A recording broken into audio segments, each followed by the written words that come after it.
I'm just giving you an idea of what kind of messages they sent me. This one's my favorite.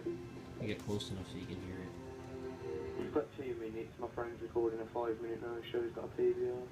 We're going to get the win. If you don't join, we're going to get the win. We're going to get no-show proof too, as well as him beating the game. So it's up to you, mate. So that's a good one too, because you'll see my other proof, but just like, well, that one's not really a good one, but I mean, he just looks like he lost. He's like, you can cancel if you want, but if not, we win. Who says that? I asked why they didn't just play the map, or why didn't we get the win for that? And he said, you didn't win. So, there you go.